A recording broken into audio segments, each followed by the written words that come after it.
Hi hello ನಮಸ್ಕಾರ. ನಿಮಗೆಲ್ಲರಿಗೂ ಸ್ವಾಗತ ಆಶಾ ಅಡುಗೆ ಮನೆಗೆ. ನೀವು ಒಂದೇ ಥರದ ಬ್ರೇಕ್ಫಾಸ್ಟ್ನ ತಿಂದು ಬೋರ್ ಆಗಿದ್ದರೆ, ಅದೇ ರವೆಯಿಂದ ಏನಾದರೂ ಡಿಫ್ರೆಂಟಾಗಿ ಬ್ರೇಕ್ಫಾಸ್ಟ್ನ ಮಾಡಬೇಕಂತ ಇದ್ದರೆ ಈ ವಿಡಿಯೋನ ಸ್ಕಿಪ್ ಮಾಡದೆ ಎಂಡ್ವರೆಗೂ ನೋಡಿ. ತುಂಬಾ ಟೇಸ್ಟಿಯಾಗಿ ರೆಡಿ ಆಗುತ್ತೆ. ಹಾಗಾದರೆ ಇದನ್ನು ಯಾವ ರೀತಿ ಮಾಡಬೇಕನ್ನೋದನ್ನು ನೋಡೋಣ ಬನ್ನಿ. ಇದನ್ನು ಮಾಡಲಿಕ್ಕೆ ನಾನು ಎಲ್ಲಕ್ಕಿಂತ ಮೊದಲು ಚಟ್ನಿನ ರೆಡಿ ಮಾಡ್ತಾ ಇದ್ದೇನೆ. ಚಟ್ನಿ ನಾವು ಇದ್ರ ಜೊತೆ ತಿನ್ನಲಿಕ್ಕೆ ರೆಡಿ ಮಾಡ್ತಾ ಇದ್ದೀವಿ. ಇದನ್ನು ಮಾಡಲಿಕ್ಕೆ ಒಂದು ಹಾಫ್ ಕಪ್ ಆಗುವಷ್ಟು ಕೊತ್ತಂಬರಿ ಸೊಪ್ಪು, ಒಂದು ಹಾಫ್ ಕಪ್ ಆಗುವಷ್ಟು ನಾನು ಇಲ್ಲಿ ಪುದೀನಾನ ಯೂಸ್ ಮಾಡ್ತಾ ಇದ್ದೇನೆ.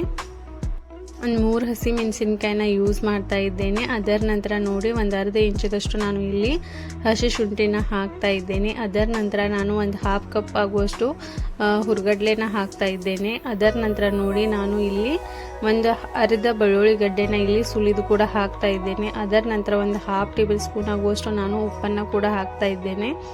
ಇವಾಗ ನೋಡಿ ಎಲ್ಲವನ್ನು ಹಾಕಿದ ನಂತರ ಇದಕ್ಕೆ ಒಂದು ಹಾಫ್ ಕಪ್ ಆಗುವಷ್ಟು ನೀರನ್ನು ಹಾಕಿ ಇದನ್ನು ಸಣ್ಣಗೆ ಚೆನ್ನಾಗಿ ಪೇಸ್ಟ್ನ ರೆಡಿ ಮಾಡ್ಕೋಬೇಕು. ಈ ರೀತಿಯಾಗಿ ಈ ಚಟ್ನಿ ಕೂಡ ರೆಡಿಯಾಗಿದೆ. ಇಲ್ಲಿ ನಾನು ವಡೆ ಮಾಡಲಿಕ್ಕೆ ಇದರ ಬ್ಯಾಟರ್ನ ರೆಡಿ ಮಾಡ್ತಾ ಇದ್ದೇನೆ. ನೀವು 1 ಕಪ್ ಆಗುವಷ್ಟು ರವೆ ಇದ್ದರೆ ಇಲ್ಲಿ 2 ಕಪ್ ಆಗುವಷ್ಟು ನೀರನ್ನು ಹಾಕಿ, 1.5 ಕಪ್ ಆಗುವಷ್ಟು ರವೆ ಇದ್ದರೆ ನೀವು ಇಲ್ಲಿ 3 ಕಪ್ ಆಗುವಷ್ಟು ನೀರನ್ನು ಹಾಕಿ ಚೆನ್ನಾಗಿ ಬಾಯ್ಲ್ ಬಂದಮೇಲೆ, ಚೆನ್ನಾಗಿ ಕುದಿ ಬಂದಮೇಲೆ ನೀರನ್ನು ಅದಕ್ಕೆ 1 ಟೇಬಲ್ ಸ್ಪೂನ್ ಆಗುವಷ್ಟು ನಾವು ರೆಡ್ ಚಿಲ್ಲಿ ಫ್ಲೇಕ್ಸ್ನ ಹಾಕ್ತಾ ಇದ್ದೇನೆ. 1 ಟೇಬಲ್ ಸ್ಪೂನು ನೀವು ಇದ್ರೆ ಹಾಕಿ, ಇಲ್ಲಾಂದರೆ ಸ್ಕಿಪ್ ಕೂಡ ಮಾಡ್ಬೋದು. ಅದರ ನಂತರ ಒಂದು ಹಾಫ್ ಟೇಬಲ್ ಸ್ಪೂನ್ ಆಗುವಷ್ಟು ನಾನು ಇಲ್ಲಿ ಜೀರಿಗೆ ಕೂಡ ಹಾಕ್ತಾ ಇದ್ದೇನೆ. ಅದರ ನಂತರ ನೋಡಿ ನಾನು ರುಚಿಗೆ ತಕ್ಕಷ್ಟು ಉಪ್ಪನ್ನು ಹಾಕಿದ್ದೇನೆ. ನೀವು ನಿಮ್ಮ ರುಚಿಗೆ ತಕ್ಕಷ್ಟು ಹಾಕ್ಬೋದು. ಅದರ ನಂತರ ನೋಡಿ ಒಂದು ಹಾಫ್ ಕಪ್ ಆಗುವಷ್ಟು ನಾನು ಕೊತ್ತಂಬರಿ ಸೊಪ್ಪನ್ನು ಕೂಡ ಹಾಕ್ತಾ ಇದ್ದೇನೆ. ಚೆನ್ನಾಗಿ ಇದು ನೀರನ್ನು ಕುದಿ ಬರಲಿಕ್ಕೆ ಬಿಡಬೇಕು. ಈ ನೀರನ್ನು ಚೆನ್ನಾಗಿ ಕುದಿ ಬಂದಮೇಲೆ ನೋಡಿ ಇದಕ್ಕೆ ನಾವು ಸಣ್ಣ ರವೆನ ಹಾಕಬೇಕಾಗುತ್ತೆ. ನೋಡಿ ನಾನು ಇಲ್ಲಿ 3 ಕಪ್ ಆಗುವಷ್ಟು ನೀರನ್ನು ಹಾಕಿದ್ದೆ. ಅದಕ್ಕೋಸ್ಕರ ನಾನು ಇಲ್ಲಿ 1.5 ಕಪ್ ಆಗುವಷ್ಟು ಇದಕ್ಕೆ ರವೆನ ಹಾಕ್ತಾ ಇದ್ದೇನೆ. 1.5 ಕಪ್ ಅಷ್ಟು ರವೆನ ಹಾಕಿ ಇದನ್ನು ಚೆನ್ನಾಗಿ ಮಿಕ್ಸ್ ಮಾಡ್ಕೋಬೇಕು. ನೋಡಿ ಈ ರೀತಿಯಾಗಿ ಗಟ್ಟಿಯಾಗಿ ಈ ಬ್ಯಾಟರ್ ಕೂಡ ರೆಡಿ ಆಗಬೇಕು. ಇದು ಚೆನ್ನಾಗಿ ನೋಡಿ ಈ ರವೆ ಕೂಡ ಚೆನ್ನಾಗಿ ಬೇಯಬೇಕು. ಅದಕ್ಕೋಸ್ಕರ ನೋಡಿ ನಾನು 2 ರಿಂದ 3 ನಿಮಿಷವರೆಗೂ ಇದನ್ನು ಗ್ಯಾಸ್ನ ಲೋ ಫ್ಲೇಮಲ್ಲಿ ಇಟ್ಟು ಇದನ್ನು ಚೆನ್ನಾಗಿ ಈ ರೀತಿಯಾಗಿ ಮಿಕ್ಸ್ ಮಾಡ್ತಾ ಹೋಗಬೇಕು. ಈ ರೀತಿಯಾಗಿ ಮಿಕ್ಸ್ ಮಾಡಿದ ನಂತರ ನೋಡಿ 2 ರಿಂದ 3 ನಿಮಿಷ ಆದ ನಂತರ ನಾನು ಗ್ಯಾಸ್ನ ಆಫ್ ಮಾಡಿ ಇದನ್ನು ತಣ್ಣಗೆ ಆಗಲಿಕ್ಕೆ ಒಂದು 5 ನಿಮಿಷವರೆಗೂ ತಣ್ಣಗಾಗಲಿಕ್ಕೆ ಇದನ್ನು ಬಿಡಬೇಕಾಗುತ್ತೆ. ಒಂದು 5 ನಿಮಿಷ ಆದ ನಂತರ ನೋಡಿ ಇದನ್ನು ತಣ್ಣಗೆ ಮಾಡಿ ಇದರ ವಡೆನ ನಾವು ರೆಡಿ ಮಾಡ್ಕೋಬೇಕಾಗುತ್ತೆ. ಈ ರೀತಿಯಾಗಿ ಗಟ್ಟಿಯಾಗಿ ಈ ಬ್ಯಾಟರ್ ಕೂಡ ರೆಡಿ ಆಗಬೇಕು.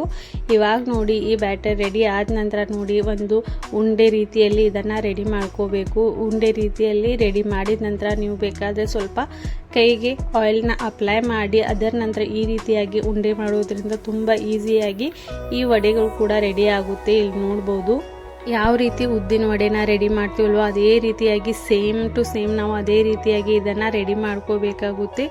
ಇದೇ ರೀತಿಯಾಗಿ ಎಲ್ಲ ವಡೆಗಳನ್ನು ನಾವು ರೆಡಿ ಮಾಡ್ಕೋಬೇಕಾಗುತ್ತೆ. ಈ ರೀತಿಯಾಗಿ ಎಲ್ಲ ವಡೆಗಳನ್ನು ರೆಡಿ ಮಾಡಿದ ನಂತರ ನೋಡಿ ಗ್ಯಾಸ್ ಮೇಲೆ ಆಯಿಲ್ನ ಬಿಸಿ ಆಗಲಿಕ್ಕೆ ಇಡಬೇಕಾಗುತ್ತೆ. ಚೆನ್ನಾಗಿ ಆಯಿಲ್ ಬಿಸಿ ಆದ ನಂತರ ನೋಡಿ ಈ ರೀತಿಯಾಗಿ ಒಂದೊಂದಾಗಿ ನಾನು ವಡೆಗಳನ್ನು ಆಯಿಲಲ್ಲಿ ಬಿಟ್ಟು ಚೆನ್ನಾಗಿ ಫ್ರೈ ಮಾಡ್ಕೋಬೇಕು. ಇದರ ಕಲರ್ ಚೇಂಜ್ ಆಗುವವರೆಗೂ ನಾವು ಇದನ್ನು ಫ್ರೈ ಮಾಡಬೇಕಾಗುತ್ತೆ. ಇದನ್ನು ಫ್ರೈ ಮಾಡುವಾಗ ಗ್ಯಾಸ್ ಫ್ಲೇಮ್ ಹಾಯಲ್ಲಿಟ್ಟು, ಅಂದರೆ ನಾವು ಗ್ಯಾಸ್ ಫ್ಲೇಮ್ನ ಮೀಡಿಯಮ್ ಟು ಹಾಯಲ್ಲಿಟ್ಟು ಇದನ್ನು ಫ್ರೈ ಮಾಡಬೇಕು. ಇದರಿಂದ ತುಂಬ ಚೆನ್ನಾಗಿ ಈ ವಡೆಗಳು ಫ್ರೈ ಆಗುತ್ತೆ. ಅದಕ್ಕೋಸ್ಕರ ನೋಡಿ ಇದನ್ನು ನಾನು ಗ್ಯಾಸ್ನ ಹೈ ಫ್ಲೇಮಲ್ಲಿಟ್ಟು ಇದನ್ನು ಚೆನ್ನಾಗಿ ಫ್ರೈ ಮಾಡ್ತಾ ಇದ್ದೇನೆ.